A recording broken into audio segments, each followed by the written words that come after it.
Cie, 2, 3. Dan sana sadanya, jangan lupa sebelum tonton video ko, tekan tombol subscribe dan aktifkan lonceng notifikasi supaya dan sana bisa menonton video-video terbaru dari kami. Komen serta share ke kawan-kawan ya. Bukan tol Padang Sicincin, ini konstruksi tol paling megah di Sumbar dan di Asia Tenggara. Bukan tol Padang Sicincin, tapi ternyata Sumatera Barat, Sumbar, akan memiliki konstruksi tol paling megah, bahkan tak hanya di level Sumbar namun di level Asia Tenggara. Hal ini disampaikan Kepala Dinas PUPR Provinsi Sumbar, Rilza Hanif usai pertemuan dengan JICA, Japan International Cooperation Agency, di kantor Bupati 50 Kota. Kata Rilza, konstruksi tol termegah itu berada di seksi tol Payakumbuh Pangkalan. Mengapa dikatakan paling megah? Karena ini adalah ruas tol yang paling rumit lokasi dan pekerjaannya karena menempuh deretan bukit barisan dan akan memberikan pemandangan yang sangat luar biasa bagi siapa saja yang melewatinya. Karena melewati lokasi yang sulit, konstruksi yang disiapkan untuk tol Payakumbuh Pangkalan juga akan sangat canggih. Akan ada pula 3 terowongan di tol yang rencananya akan didanai oleh Jepang melalui JICA. JICA akan menggali terowongan yang akan menembus bukit barisan di wilayah-wilayah Sarilamak Pangkalan. Untuk pembangunan terowongannya saja membutuhkan biaya kurang lebih 9 triliun rupiah. Jika ini jadi, merupakan jalan tol dengan konstruksi termegah di Asia Tenggara, karena melewati topografi perbukitan dan melalui 3 buah terowongan, terang Rilza Hanif.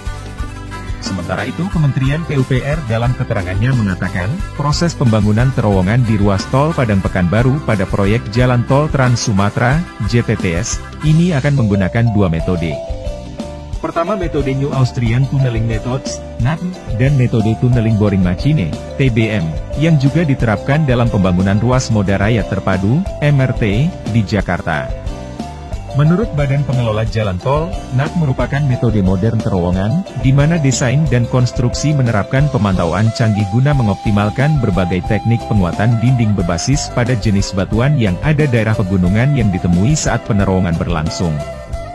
NAT menggunakan prinsip-prinsip perilaku massa batuan di bawah beban dan memantau kinerja konstruksi bawah tanah selama konstruksi.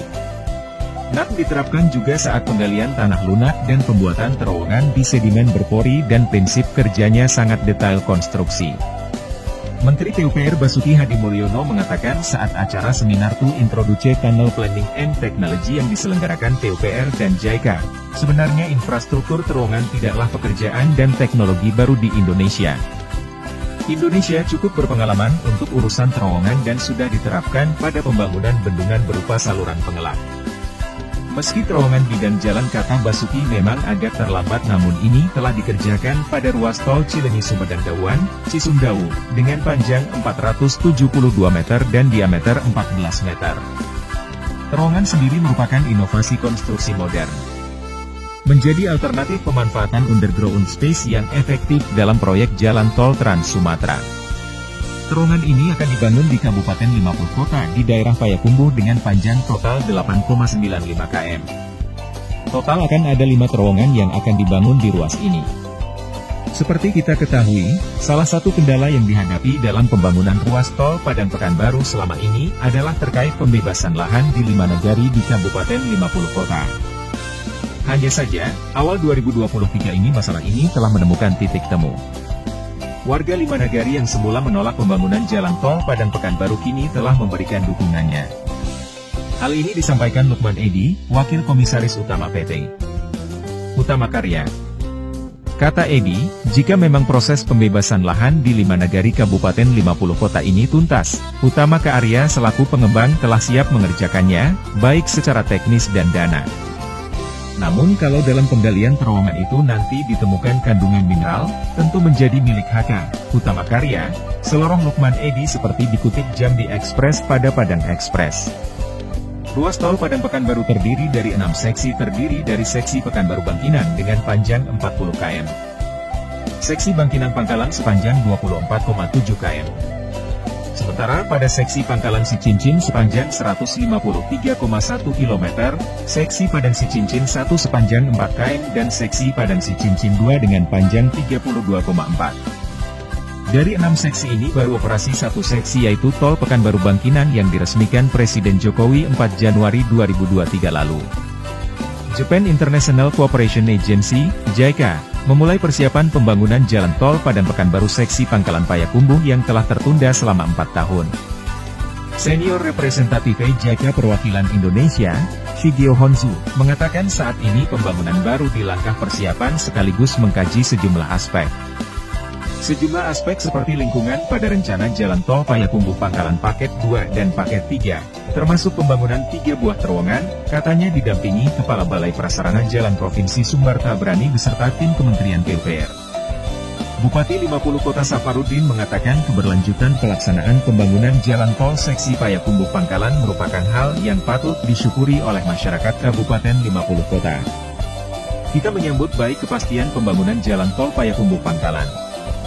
Diharapkan kunjungan ini bisa mengakselerasi proyek strategis nasional, PSN, Tol Sumatera, yang luasnya melewati Kabupaten 50 Kota, katanya.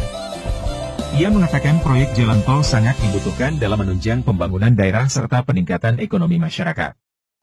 Menurut dia, PSN harus disukseskan serta Pemkab 50 Kota dan Forkopimda akan mengawal pelaksanaan tahapan-tahapan pembangunan jalan tol, sehingga nanti semua berjalan transparan, jelas dan mempertimbangkan aspirasi warga. Kami berharap JICA tidak ragu, pemerintah sangat mendukung pembangunan ini apalagi berkaitan dengan proyek strategis nasional, pemerintah daerah hingga ke nagari siap mengawal pihak JICA, ujarnya.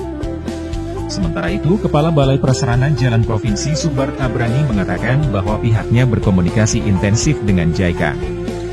Karenanya, Kementerian PUPR meminta dukungan penuh Pemkab 50 Kota di segala tahap pembangunan tol terlebih pada Paket 2 dan Paket 3, ujarnya.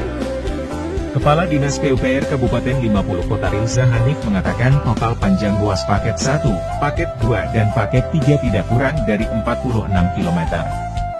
Prioritas pekerjaan, pelaksanaan konstruksi pada Paket 2 dan Paket 3 antara Sarilamak Pangkalan sepanjang 41 km yang bakal melalui 3 terowongan. Jika ini jadi, merupakan jalan tol dengan konstruksi termegah di Asia Tenggara, karena melewati topografi perbukitan dan melalui 3 buah terowongan, kata dia. Tol Payakumbuh, Pangkalan, Gubernur, utamakan kepentingan masyarakat. Buya Mahyildi Gubernur Sumatera Barat, Bupati 50 Kota yang diwakili Sekdakap bersama DPRD Provinsi Sumatera Barat dan Kepala OPD Pemerintah Provinsi Sumatera Barat melakukan rapat terkait pembangunan jalan tol Padang, Pekanbaru. Rapat dilaksanakan di Istana Gubernur yang juga dihadiri oleh konsultan JICA via Zoom. Rapat ini dilakukan dalam rangka mencari jalan keluar dari permasalahan terhambatnya pembangunan tol Padang, Pekanbaru. Khususnya daerah 50 kota yang mendapat keberatan dari masyarakat di 5 nagari yang ada di sana. Hal ini menjadi rumit dikarenakan perjanjian kerja JICA dengan pemerintah Indonesia akan berakhir 31 Januari nanti, maka harus dilakukan upaya agar pembangunan ini tetap berjalan seperti rencana, yaitu dengan mencari jalan keluar dari permasalahan ini. Rapat ini diadakan sehubungan dengan berakhirnya perjanjian kerja JICA dengan pemerintah Indonesia YG akan berakhir tanggal 31 Januari 2023 nanti. Hal ini menjadi penghambat JICA dalam melakukan perpanjangan perjanjian kerja dengan pemerintah, karena adanya keberatan pembangunan jalan tol ini dari masyarakat di 5 nagari di Kabupaten 50 kota tersebut, ucap Buya dalam pembukaan rapat. Bupati 50 Kota yang diwakili oleh Sekdakap Widya Putra menjelaskan bahwa dari 5 nagari tersebut, tinggal tersisa 2 nagari yang masih keberatan dengan pembangunan jalan tol ini. Untuk solusi dari masalah ini, Pemkab 50 Kota akan mengadakan pertemuan dengan kelima nagari untuk menuntaskan bersama persoalan ini. Kita optimis bahwa 2 nagari yang belum setuju ini bisa setuju setelah adanya itikat dari kita untuk menyelesaikan masalah ini. Nantinya kami juga akan mengadakan pertemuan dengan masyarakat dari 5 nagari ini untuk didengarkan pendapat mereka, dengan begitu bisa dicari jalan keluar, ucap Widya. Sementara itu, anggota DPRD Sumbar Evi Yandri Rajo Budiman mengatakan DPRD sudah beberapa kali ke lapangan dan sudah mendengar aspirasi dari pihak yang menyatakan mereka bukan menolak tapi hanya meminta pengalihan trase yang dikarenakan adanya situs adat dan budaya yang terdampak. Sampai saat ini kita belum mendapatkan data berapa persen masyarakat yang sesungguhnya terdampak. Kita tentu tidak ingin terjadi proyeknya tuntas tetapi konsolidasinya masih menyisakan masalah. Kita tidak ingin laporan kepada gubernur hanya berdasarkan asal Bapak senang saja, ucap Evi. Saat diwawancara, Buya nampak optimis bahwa masalah ini akan dapat diselesaikan. Buya optimis bahwa pembangunan tol Payakumbuh, Pangkalan akan dapat terlaksana dan tetap harus mengutamakan masyarakat yang terdampak tentunya. Tidak ada masalah yang tidak bisa selesai. Masyarakat tidak boleh dirugikan, permasalahan di masyarakat harus diselesaikan. Jadi insya Allah semua pembangunan di Sumatera Barat dan hak-hak masyarakat pasti diperhitungkan. Tutup Buya. Jalan tol di Indonesia adalah sistem jalan bebas hambatan terkendali dan berbayar di seluruh Indonesia yang terdaftar dan diatur secara resmi oleh Badan Pengatur Jalan Tol Kementerian Pekerjaan Umum dan Perumahan Rakyat, PUPR, RI.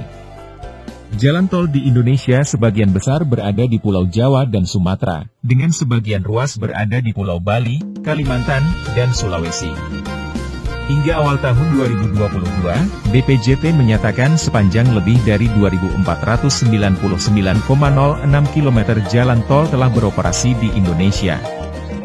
Sebagian jalan tol di Indonesia paralel dengan jalan-jalan nasional, non-tol, yang oleh Kementerian PUPR RI dimasukkan sebagai bagian dari jaringan Jalan Asia.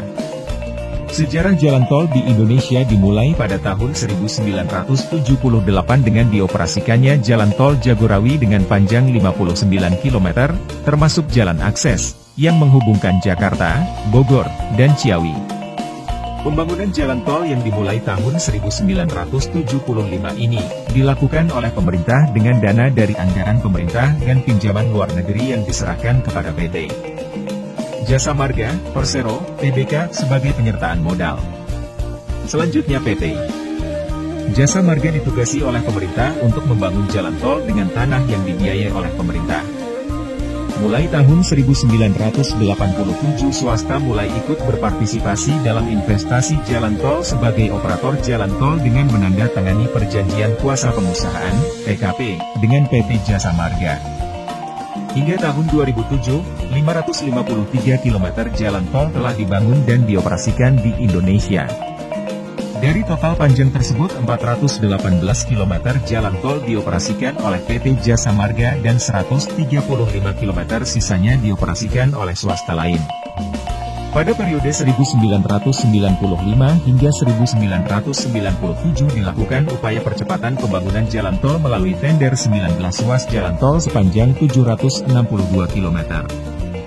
Namun, upaya ini terhenti akibat adanya krisis moneter pada Juli 1997 yang mengakibatkan pemerintah harus menunda program pembangunan jalan tol dengan dikeluarkannya keputusan Presiden nomor 39/1997.